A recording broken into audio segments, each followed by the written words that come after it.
Voici, comme promis, une petite série d'exemples de musique instrumentale de la fin de l'époque baroque.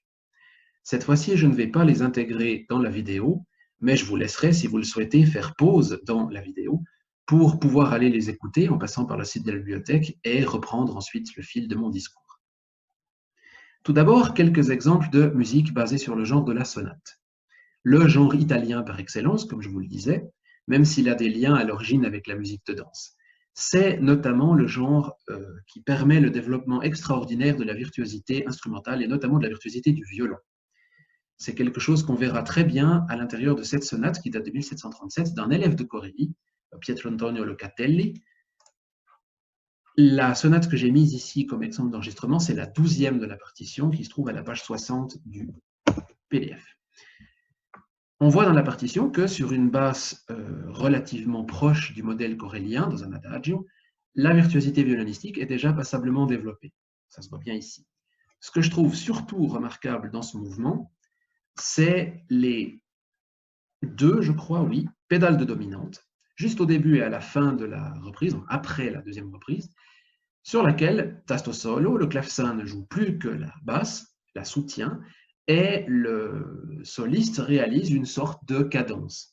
D'un point de vue harmonique, il s'agit effectivement d'une cadence, c'est pour ça que ça porte ce nom, c'est sur une cadence, 5-1 ici en la mineur, que ce type de figuration à moitié improvisée, tournant autour de la dominante, est réalisé.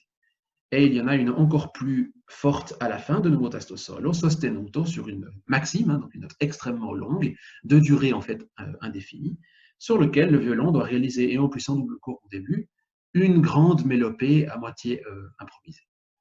C'est en fait l'une des origines de la cadence telle qu'on la trouve dans les concertos, qui peut effectivement, et qui devrait la plupart du temps être improvisée, et qui ici est écrite, on voit bien la place qu'elle occupe, c'est juste après une arrivée sur la dominante particulièrement forte, pratiquement une demi-cadence, et qui va se résoudre à beaucoup plus tard sur la cadence parfaite.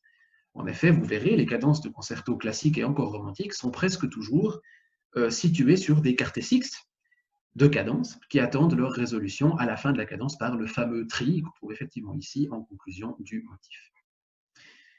Donc voilà comme exemple de sonate en plusieurs mouvements. On a un adagio, ici on a un allegro, et je crois qu'il y a andante et encore un allegro final. Le recueil de ces 12, Locatelli est fidèle au nombre de 12 propre à Corelli, sonates se conclut par un capriccio, qui est effectivement une œuvre particulièrement virtuose, presque entièrement en double corde, enfin en tout cas le début, et puis même en davantage que double corde, dans lequel on passe en revue toutes les possibilités de virtuosité du violon. C'est clair que vous ne pouvez pas faire ça pour des raisons évidentes de simultanéité des sons avec un autre instrument qu'un instrument de type violon. Voilà, ça c'est comme exemple de la sonate. Un exemple coup de cœur, Jan Dismas Zelenka, compositeur tchèque, a réalisé des sonates en trio pour deux hautbois, basson et basse continue. Comme toujours dans la sonate en trio, on doit en principe compter 3 instruments plus basse continue, même si l'instrument grave, en l'occurrence le basson, se confond presque toujours avec la basse continue. Je vous propose, voici, c'est le manuscrit d'époque, je crois qu'il est de la main de Zelenka, je n'ai pas fouillé assez loin pour vous en donner la garantie, mais il y a d'assez fortes chances néanmoins. Voici donc la deuxième sonate, elle commence ici en page 22 du manuscrit, pour deux hautbois et basson. La basse continue n'est pas consignée, mais dans les parties séparées, elle a bien une partie à part, dont le deuxième mouvement, après cette jolie économisation de place à la fin du premier mouvement, est une double fugue que Bach n'aurait pas reniée, avec des expérimentations harmoniques très intéressantes, un sujet extrêmement long, basé sur une progression de degré diatonique en degré diatonique, puis une réponse sur une basse continue, enfin avec reprise, et un 12e sujet chromatique qui s'y intègre à la fin. Donc c'est une écoute que je vous recommande, surtout par intérêt personnel, et comme exemple du genre de la sonate en trio à la fin de l'époque baroque. Vous pouvez aussi écouter, surtout parce que la version est extraordinaire, une sonate en trio de Telemann que je vous propose ici. Ça, c'est pour la sonate. À propos de la suite, voyons peut-être d'abord la musique pour clavier, parce que ça me permettra d'expliquer ce qui se passe dans le domaine de la suite pour orchestre et pour divers instruments. Le modèle de la suite, on l'a dit, c'est la France. Et effectivement, à cette époque-là, vous trouvez les principaux compositeurs de clavecin français de la fin du baroque, François Couperin et Rameau, écrivant toute une série de pièces de clavecin qui sont plus ou moins regroupées ensuite, en série de pièces. Et à l'intérieur de ces suites, Vous trouvez encore assez régulièrement des mouvements de danse traditionnels.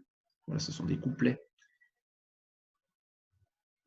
Et parfois, vous avez aussi des mouvements qui portent des noms de dédicataires, des almandoles. Voilà, ça c'est un deux clavecins, mais c'est un nom de danse ordinaire. Je parcours avec vous. Ça, c'est une passacaille, donc plutôt un type de musique de danse issue du début du baroque. Un peu avant, une gigue, un rondeau, une gavotte, et ainsi de suite. Et puis, vous avez aussi, comme souvent, c'est une façon de justifier une sarabande, comme on l'avait vu, l'intrusion de la musique italienne dans la musique française, ou de musique un peu différente du modèle lulliste. Vous avez des descriptions, par exemple, de chants d'oiseaux, comme ici le gazouillement, ou des descriptions de scènes agricoles, de personnages, ou de situations, de tempêtes, ou etc. Ça permet aux compositeurs de cette époque d'explorer de nouvelles manières d'écrire pour leur instrument. C'est quelque chose que l'on voit aussi assez bien dans les pièces de clavecin qui sont regroupées plus ou moins ensuite aussi de Rameau. Le bon théoricien qu'est Rameau nous propose d'abord une méthode de clavecin, une méthode pour la technique du clavecin, et puis lui aussi intègre à l'intérieur de ses pièces de clavecin des danses traditionnelles, comme une allemande, comme une courante, etc. Et puis vous voyez arriver une gigue, le rappel des oiseaux, une description de chants d'oiseaux, rigodon, danse traditionnelle, avec son double, musette, le fameux tambourin, qui est aussi une danse en fait, mais qui a la particularité, évoquant les cornemuses, je crois, de se déployer sur une basse en pédale de mi, comme vous voyez, qui dure pendant toute la partition. Il fallait Rameau pour nous proposer une pièce de clavecin de près de 2 minutes qui se base sur une seule et unique base de mi, sans qu'on s'ennuie du début à la fin. Et si je dois vous recommander une pièce, je vais aller la chercher parce qu'elle est presque tout à la fin dans la suite en Ré.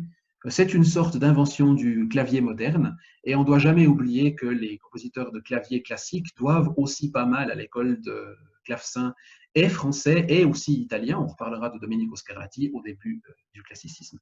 Les cyclopes, donc là aussi description de ces personnages de la mythologie qui sont plutôt effrayants et farouches, c'est un catalogue d'inventions où la basse continue a souvent tendance à se désagréger pour laisser place à un jeu d'écho de pistes entre les deux voix, comme vous le voyez, qui crée une mélodie par combinaison. Vous avez presque des basses d'Alberti, enfin bref, c'est assez loin du style habituel de la musique baroque française. C'est un autre aspect de Rameau que je vous invite à découvrir. Bon, et puis de Couperin aussi, bien sûr. En Allemagne, on est encore plus attaché habituellement au genre du début du baroque et notamment au contrepoint, au bon vieux contrepoint imitatif de la Renaissance.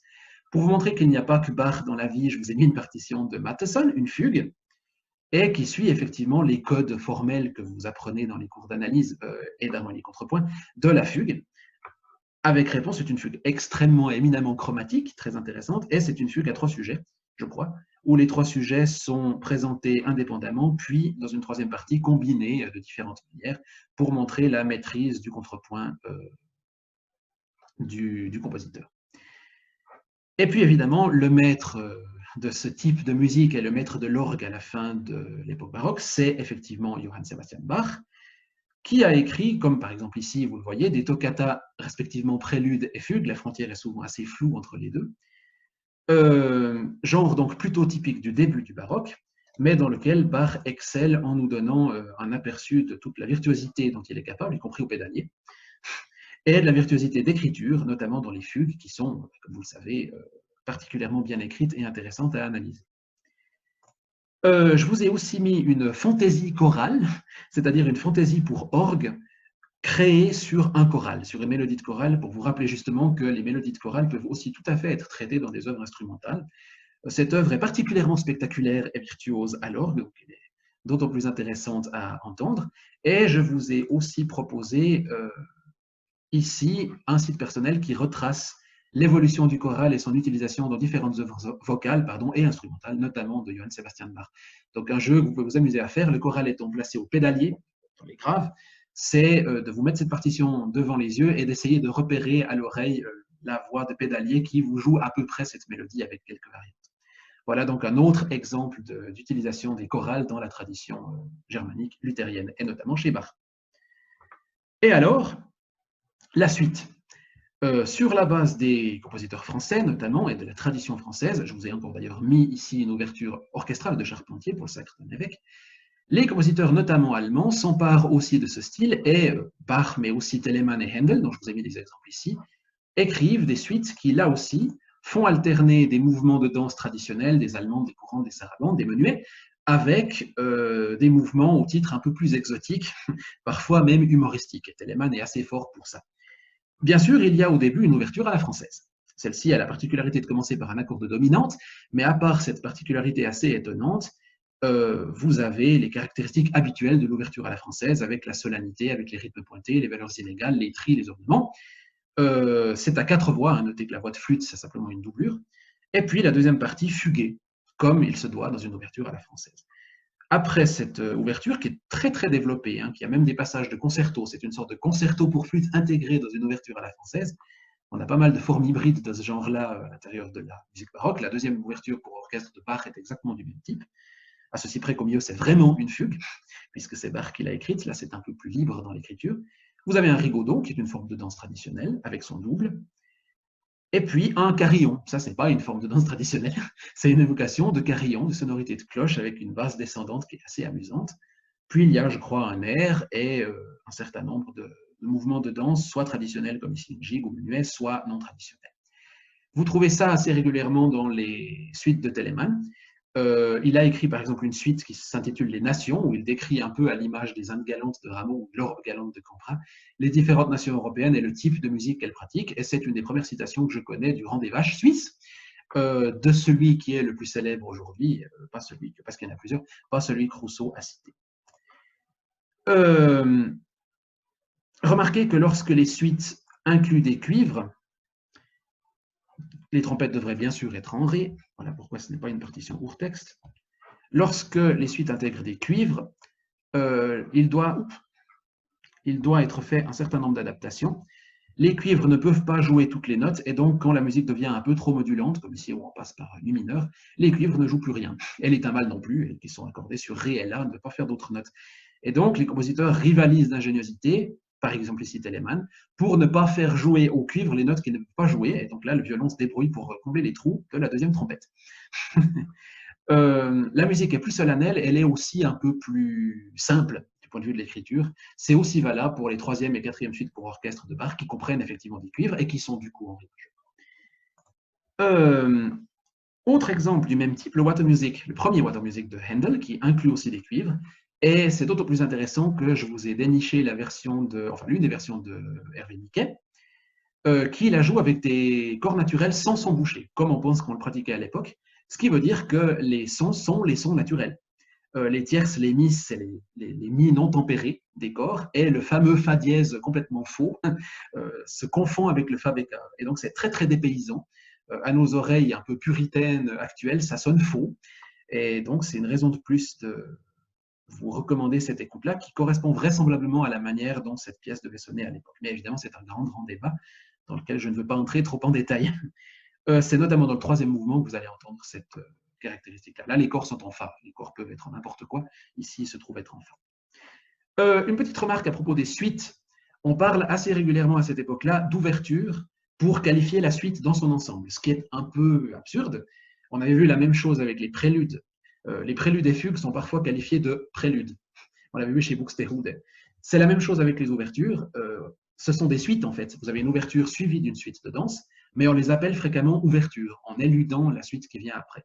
Donc si on vous parle d'une ouverture de Telemann, par exemple, ou d'un compositeur de la fin du baroque, c'est généralement une suite. Ce n'est pas seulement une ouverture, c'est une ouverture plus une suite de danse qui vient par la suite.